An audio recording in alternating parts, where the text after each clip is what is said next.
Welcome, everyone. We are here today to discuss one of the most vital transformations a human being can undergo, the move from learned helplessness to empowerment. Most of us have felt it, that heavy, invisible weight that tells us, it doesn't matter what I do, nothing will change. This isn't just a mood, it is a psychological state backed by decades of research. Today, we're going to dismantle that state.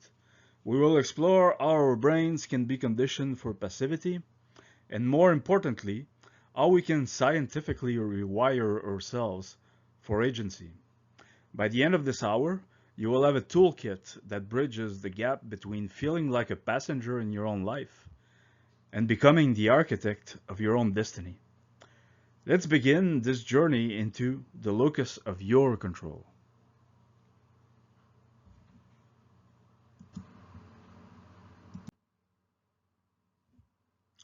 To give us a roadmap for today, we've divided this masterclass into four distinct phases. First, we'll dive into the clinical roots, how helplessness is learned through the work of Martin Seligman. Second, we will look at the locus of control, a concept by Julian Rutter that helps us identify where we think power resides. Third, we will get practical with cognitive behavioral therapy techniques, specifically the ABCDE model, to challenge the stories we tell ourselves. Finally, we will look at operational agency, how to use Stephen Covey's frameworks, and behavioral activation to build real tangible momentum. This is a progressive journey. Each section builds on the last to ensure that empowerment isn't just a concept you understand, but a skill you actually practice.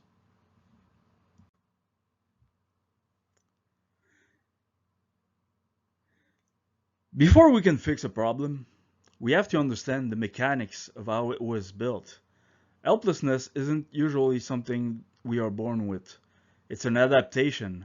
It's a biological and psychological response to environments where effort and outcome seem disconnected. In this section, we're going back to the mid 1960s to look at the groundbreaking and sometimes controversial experiments that revealed why humans and animals alike can give up even when the exit door is wide open. Understanding this uncontrollability is the first step in regaining your power.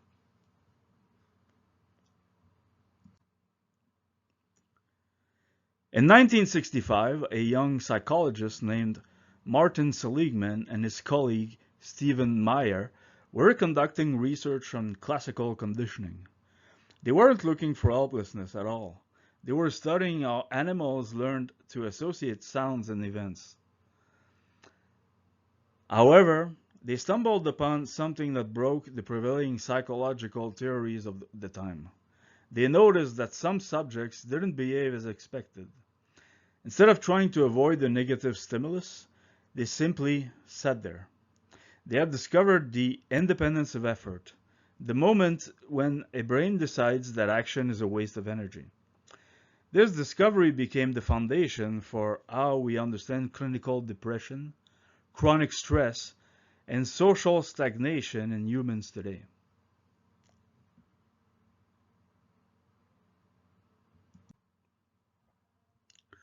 To understand this, we look at their classic experiment.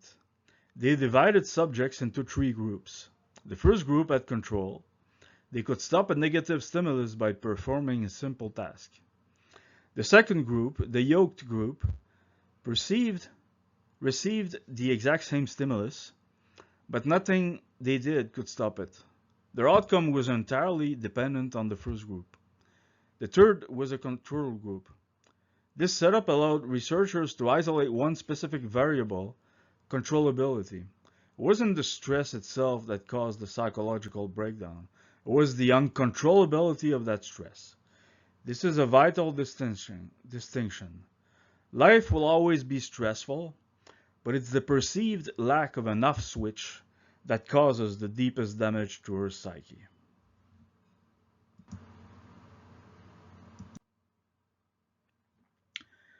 During the conditioning phase, the subjects in the inescapable group learned a devastating lesson. They learned that there was no correlation between their behavior and their environment. This is a form of expectancy.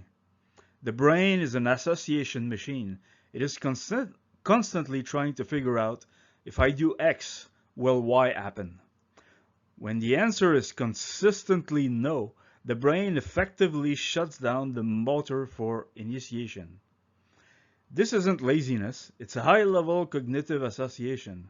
The brain decides, I am going to stop burning calories on an effort that yields zero results. This association becomes a mental cage that persists even after the environment changes. The tragedy of learned helplessness was revealed in the second phase of the study. The subjects were moved to a new environment, a shuttle box, where escaping the stress was as easy as jumping over a tiny barrier. The subjects who had never been conditioned jumped immediately. But the subjects from the inescapable group didn't jump. They laid down and endured the stress, even though the exit was inches away. They had become blinded to the possibility of change. This is the hallmark of helplessness. We stop seeing the doors even when they are unlocked. We stay in bad jobs, bad relationships, or bad habits because we are still reacting to a conditioning phase that ended years ago. This leads to what Seligman called the motivational deficit. When you are in a state of learned helplessness, your initiation of voluntary response drops to nearly zero. This is because the incentive to try has been biologically erased. Think of it like a car with no fuel. You can turn the key all you want, but the engine won't turn over. In a work context, this looks like the employee who stops suggesting ideas because they were shut down 3 times in 2022. The cost of effort, the emotional risk of trying, feels higher than any possible benefit. Breaking this deficit requires more than just willpower. It requires proving that the brain that effort does work again.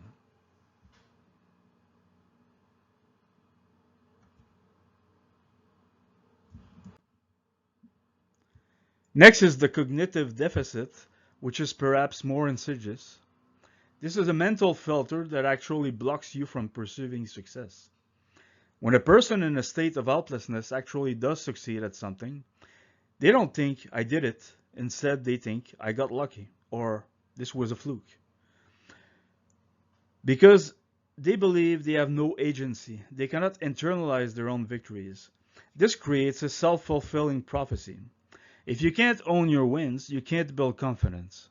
You remain stuck in a loop where failures are proof of your inadequacy.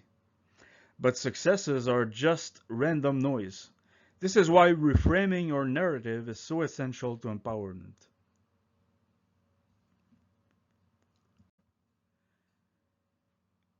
Finally, we have the emotional deficit. Chronic helplessness isn't just in your head, it's in your endocrine system. Inescapable stress floods the body with cortisol and depletes norepinephrine. This leads to a physiological state that mirrors clinical depression. Your appetite changes, your sleep is disrupted, and your anxiety becomes chronic. You are effectively in low power mode to protect yourself from a world you perceive as hostile and uncontrollable. Understanding that your lethargy or anxiety might be a biological byproduct of perceived helplessness is incredibly freeing. It means you aren't broken, you are simply reacting to a perceived environment. By changing that perception, we can begin to change the biology.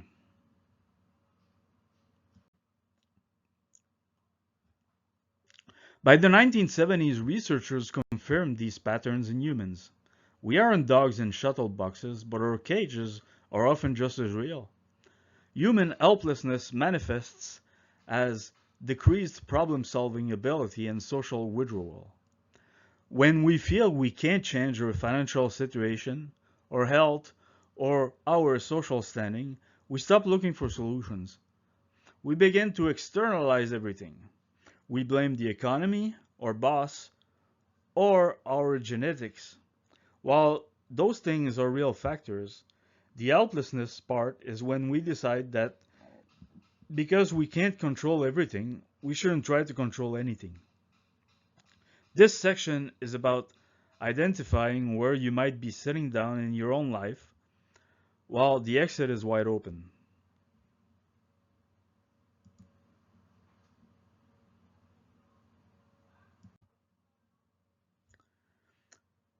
Let's look at the data. In the Eroto study, humans were exposed to loud, irritating noise. Those who were told they could turn it off did so easily. Those who were given a broken button that did nothing eventually just sat there and endured the noise. But here's the kicker. When they were later moved to a new room with a working button, they didn't even try to press it. They had learned that buttons don't work. This is the 15% you see on the slide. Only 15% of the inescapable group even tried to stop the noise in the new environment. We must ask ourselves, what broken buttons are we still avoiding today because they didn't work for us 5 years ago?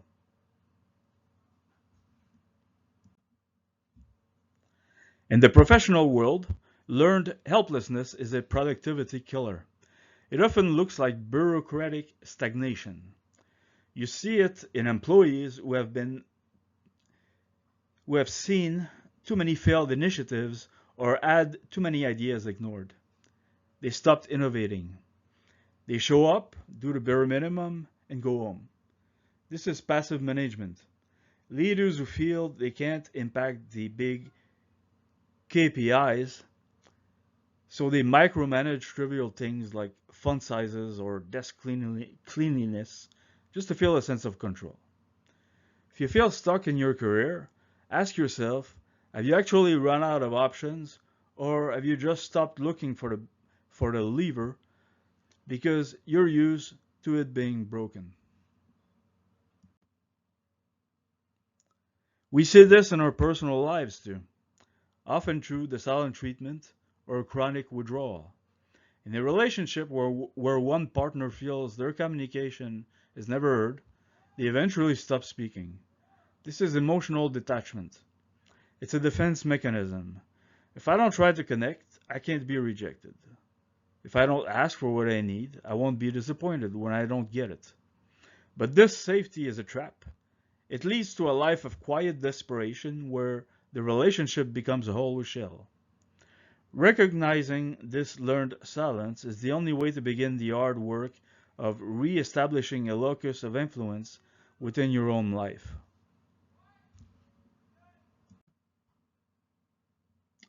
Now we move to section 2, explanatory styles. This is where we transition from what happens to how we explain what happens. Seligman realized that while many people become helpless, some are remarkably resilient.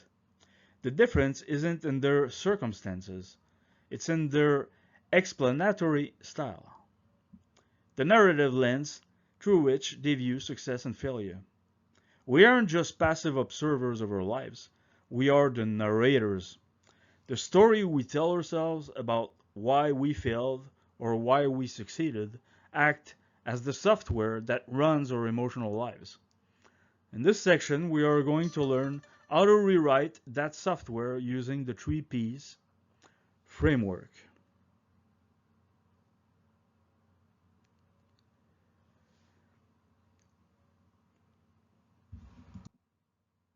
The 3Ps framework. Personalization, pervasiveness, and permanence are the three dimensions of how we process events. Think of these as three dials on a control board. When something bad happens, where do you set those dials? A pessimist sets them all to high, which creates a perfect storm for helplessness. An optimist, or someone with a learned optimist style, knows how to adjust these dials to maintain their sense of agency. By identifying which P you lean forward, you can start to catch yourself in the act of sabotaging your own resilience. Let's break down each one so you can see them in action. Personalization. The first P is personalization. When a project fails, do you say, the strategy was flawed? Or do you say, I am a failure? This is about where you point the finger. Pessimists internalize failure. They take a setback and turn it into a core identity flaw. Optimists do the opposite. They internalize success. I worked hard for this. And externalize failure. The market was down. Now, this isn't about avoiding responsibility. It's about accuracy.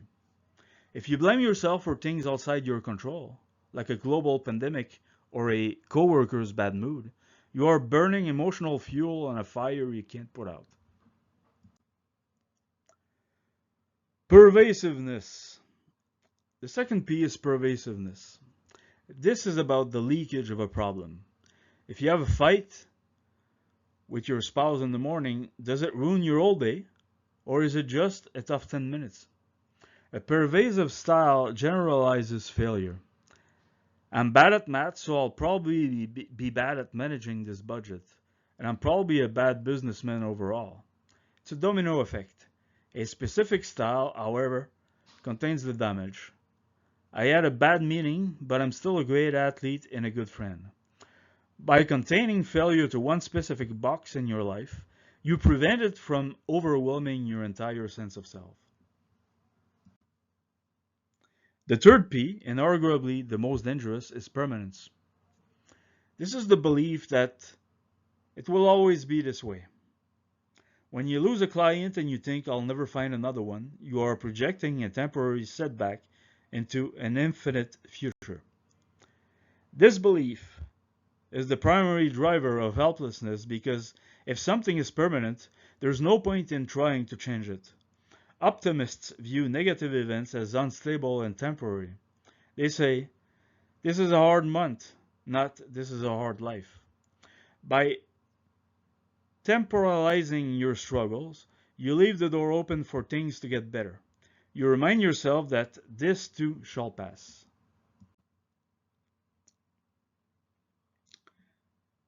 When you combine all three P's, personal, pervasive, and permanent, you create the pessimistic trap. Imagine a student who fails a quiz. They think, I'm stupid, which is personal. I'm going to fail this whole degree, which is pervasive. And I'll never have a good career, which is permanent. This is a psychological dead end. There is no room for effort in that narrative. This profile is the absolute opposite of empowerment. It is the mental equivalent of locking yourself in a room and throwing away the key. If you recognize this pattern in yourself, don't judge it. Just notice it. Recognizing the trap is the only way to stop walking into it. The good news is that optimism is a skill, not a birthright. Seligman calls this learned optimism. It is the conscious practice of reframing. It's a mental habit of checking your 3P dials. When something goes wrong, you stop and ask, is this really all my fault? Is it really going to ruin my whole life? Is it really going to last forever? By intentionally externalizing failure, containing the damage, and temporalizing the struggle, you maintain your internal locus of control. You keep your spark alive so that you can actually take action. Optimism isn't about happy thoughts. It's about accurate, agency-preserving thoughts.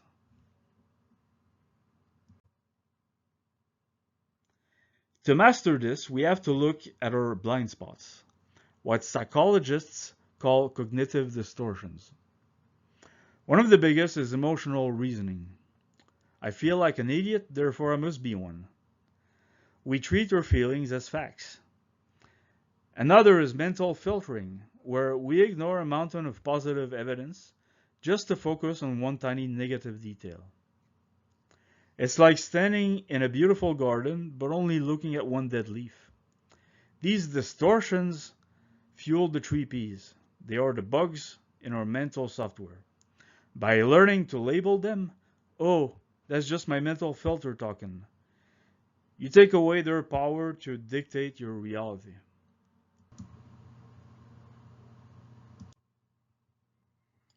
The fall of catastrophizing. Then we have catastrophizing.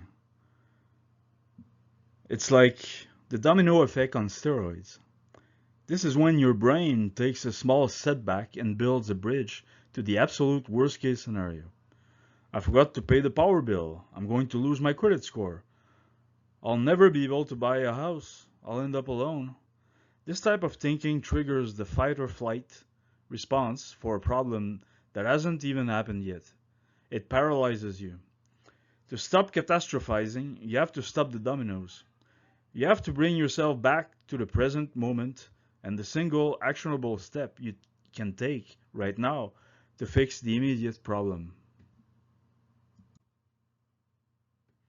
Black and white thinking. Finally, we have black and white thinking. This is the belief that if you aren't a total success, you are a total failure. It leaves no room for the gray area where almost all human progress happens. If you set a goal to lose 10 pounds and you only lose 2, black and white thinking says you failed. Empowerment says you are 2 pounds closer. This distortion prevents us from seeing the small wins that are necessary to build self-efficacy. Living in the gray, accepting incremental progress and partial successes, is where true agency is built.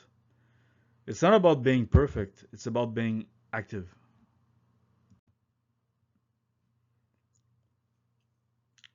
We now move to section 3, the locus of control. This is the core of our presentation. If learned helplessness is the disease, and explanatory style is the symptom, then the locus of control is the cure. Julian Rotter, a social learning theorist, proposed this concept in 1954. It's a framework for understanding where you believe the center of gravity of power is in your life. Do you think you are the pilot, or are you just the passenger?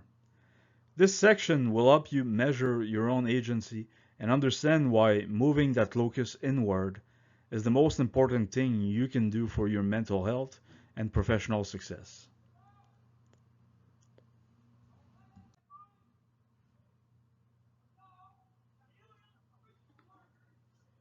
Rotter's breakthrough was realizing that our behavior isn't just a reaction to rewards, it's a reaction to our expectation of rewards.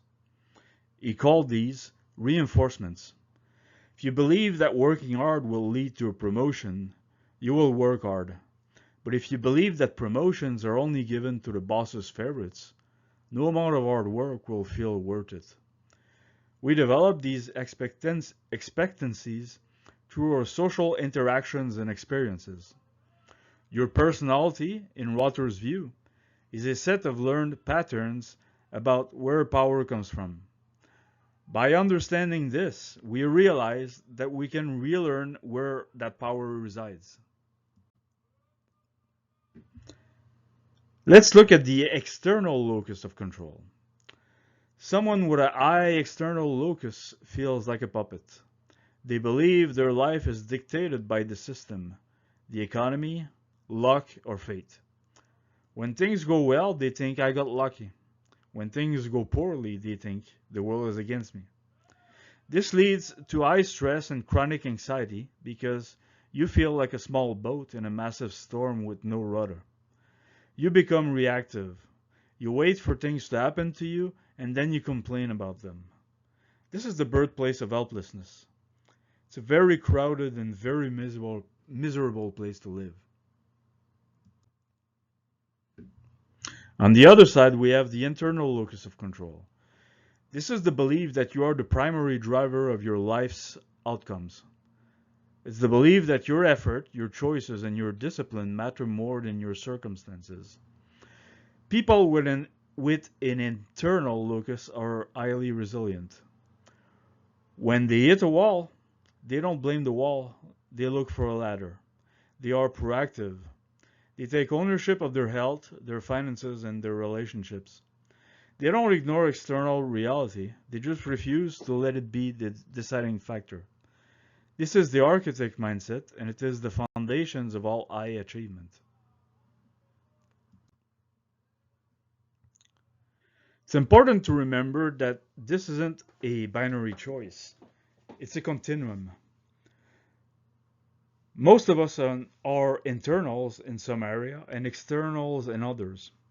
You might have an internal locus about your career, believing you can earn your way up, but an external locus about your health, believing your weight is just bad genetics.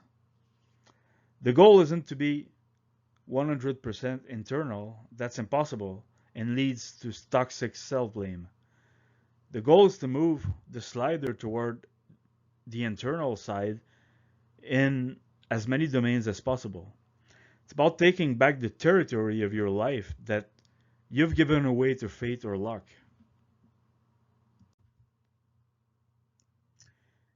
The research on this is staggering. In the professional world, internals are significantly more likely to seek out new training, negotiate for better pay, and recover quickly from being laid off. Why? Because they don't view a layoff as a dead sentence from the universe. They view it as a market signal that requires a new strategy. They use setbacks as feedback loops. If you want to grow in your career, you must start asking, what part of this problem do I own? Even if you only own 5% of the problem, that 5% is where your power lies. Focus there. We see the same thing in health. People with an internal locus are more likely to wear seatbelts, exercise, and follow through on medical advice. They believe their behavior today impacts their health 20 years from now. Externals often feel that health is just luck of the draw, so they don't bother with the effort of a healthy lifestyle. This is a life and death distinction. By adopting an internal locus, you aren't just becoming more productive, you are literally becoming more likely to survive and thrive. You are taking responsibility for the only body you'll ever have. So, how do you measure your own locus? Psychologists use the Rutter IE scale. It asks questions that force a choice. For example, do you believe that becoming a success is a matter of hard work or being in the right place at the right time? Or do you believe that most people don't realize how much their lives are governed by accidental happenings? Take a moment to reflect on your own default answers. Do you catch yourself using luck or fate as an excuse for your current situation? If so, you've identified a spot where your locus has shifted external. Identifying it is the first step to pulling it back.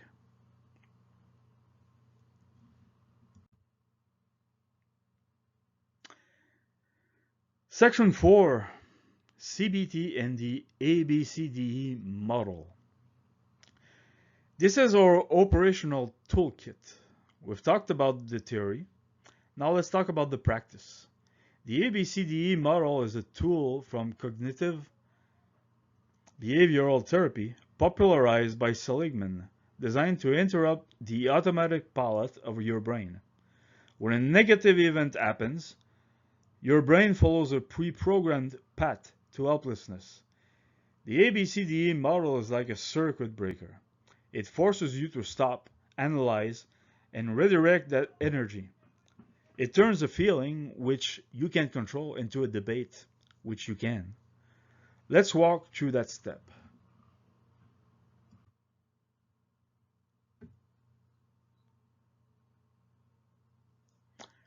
The ABCD model stands for adversity, belief, consequences, disputation, and energization. It's a mental workout. Most people stop at C. They experience an adversity, they have a belief about it, and they live with the consequences. They think that's the end of the story. But empowerment happens in the D and E. It happens when you learn to dispute your own thoughts and reap the energization that follows. This is how you build learned optimism. It's a process of consciously arguing against your own inner critic until it loses its voice.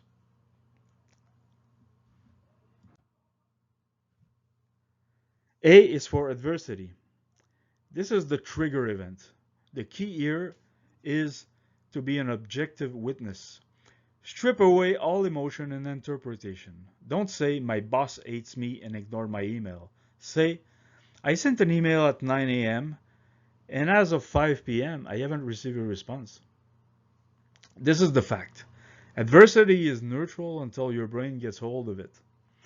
By focusing on the objective facts, you prevent the 3Ps from taking root early. You keep the problem small. You describe the event like a reporter, not like a victim. B is for belief.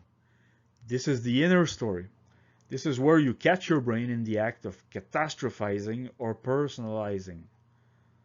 What are you telling yourself about the silence from your boss? Going to get fired? I'm incompetent. He's looking for my replacement. This belief is the software that is about to run. Most people don't even realize they have beliefs. They just think they are just saying the truth. But a belief is just an hypothesis.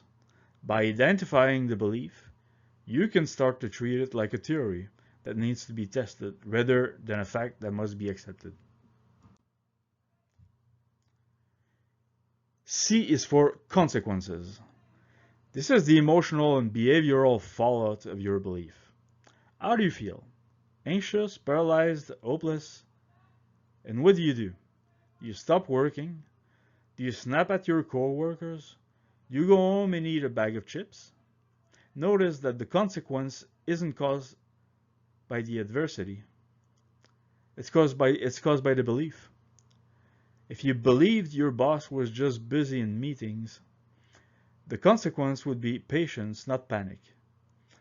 This step shows you that you have the power to change your feelings by changing your beliefs.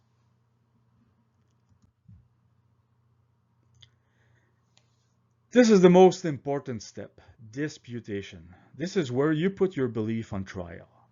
You act as your own defense attorney. What is the main evidence against your belief?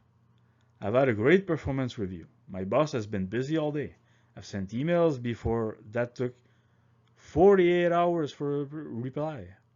It's not about me. You search for alternative explanations. You look for the gray areas. You challenge the 3Ps. This isn't positive thinking. It's accurate thinking. You are fighting for your own agency by demanding proof for your negative thoughts. Energization. Finally, E is for energization. If you successfully dispute a negative belief, you will feel a literal shift in your body. The heavy feeling of helplessness lifts. You feel a spark of energy. This is the moment where you realize, I'm not fired. I'm just waiting for an email. I can get back to work now. That belief is the fuel for action. Notice how you feel after a good mental debate. That feeling is the evidence that your agency is returning. Over time, this energization becomes easier and faster to reach until optimism becomes your new default setting.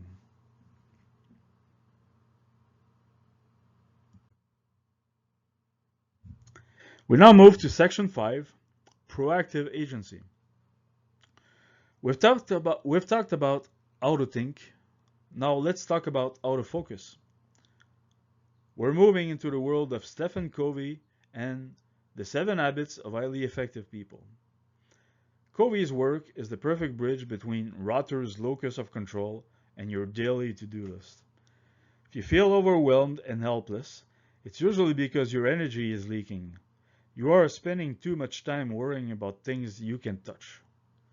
This section is about energy management, the strategic allocation of your focus to maximize your power.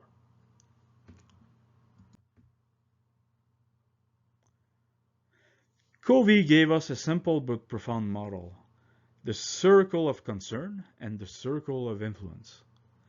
Think of these as concentric circles. Everything you care about is in your circle of concern.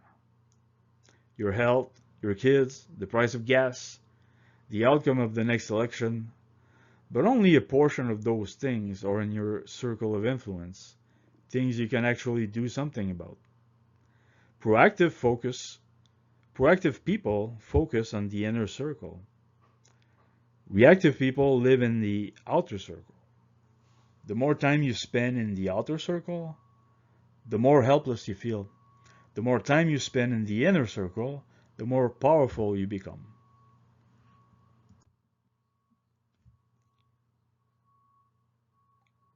The circle of concern is where helplessness lives. It's the what if zone. What if the economy crashes? What if my partner leaves me? What if I get sick?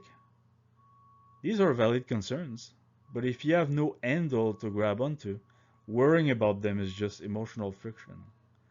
It wears you down without moving you forward. This is where most people spend their life, spend their time scrolling through news, complaining about the system, or obsessing about the past. Every minute you spend there is a minute you aren't spending on something that actually matters. It's a leak in your agency. The circle of influence is the action zone. These are the things you can control: your morning routine, your work ethic, your response to a rude comment, your savings rate.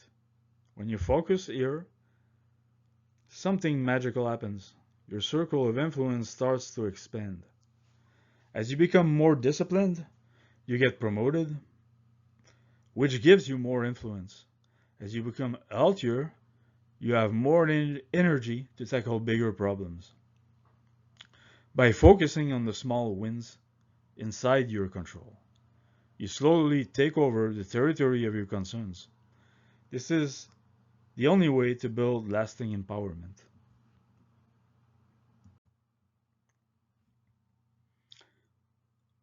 How do you make the shift? First, audit your energy. For one day, track where your thoughts go. Are they going toward a concern or an influence? If it's a concern you can't change, shrink it. Stop following the news accounts that make you feel powerless. Stop engaging in complaint cycles with coworkers. Then actionize the influence. If you are worried about your job security, spend an hour updating your resume or learning a new skill. Don't just worry, act. Turn every concern into a new step. If there is no next step, let it go.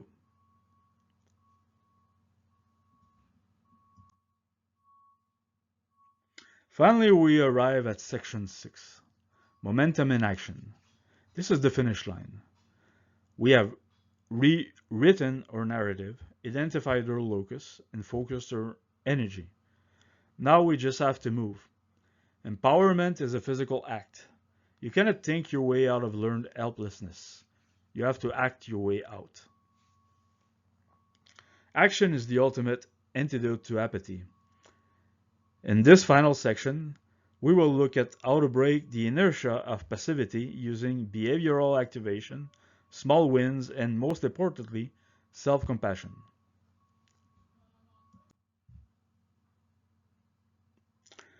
The golden rule of psychology is that action precedes motivation. Most people wait until they feel like it to start a project. But when you are in a state of helplessness, you will never feel like it. You have to prime the pump, Behavioral activation is the process of doing the thing first and letting the feeling follow. When you move your body, you send a signal to your brain that you are an agent. You break the cognitive loop of I can't. Even a walk around the block or a 5-minute cleaning session can be enough to jumpstart your sense of agency.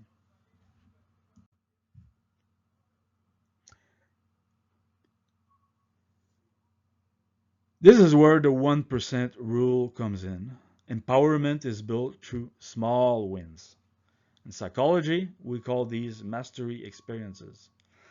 When you set a tiny goal and achieve it, you are providing your brain with hard evidence that your actions have consequences. You are unlearning helplessness. If you want to write a book, don't aim for a chapter, aim for a paragraph. If you want to get fit, don't aim for an hour, aim for 10 minutes. Each tiny victory is a brick in the wall of your self-efficacy. Secure enough of them and you become unstoppable. To make these wins permanent, we use habit stacking. This is a technique from James Clear and BJ Fogg. You take a new empowering habit and stack it on top of an existing one. After I brush my teeth, I will meditate for 2 minutes. By anchoring our agency to our existing life, you make it automatic. You don't have to use willpower because the behavior is baked into your day.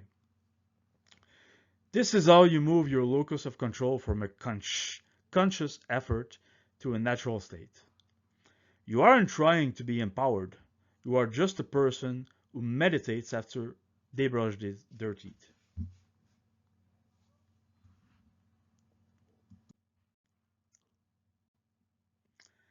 But here is the most critical warning.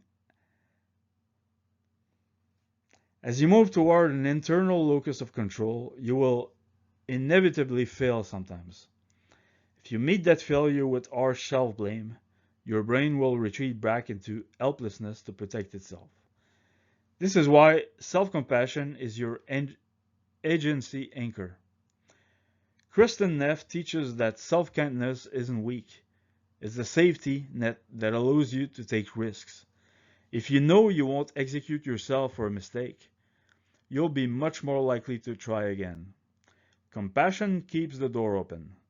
It reminds you that struggle is a shared human experience, not a personal defect.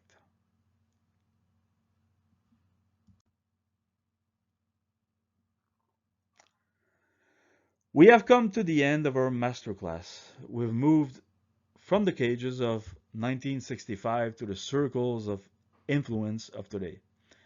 If you take only one thing from this hour, let it be this. You are not a product of your circumstances. You are a product of your decisions. Helplessness may have been learned, but agency can be built. It starts with a single ABCDE reframing. It starts with one small win inside your circle of influence.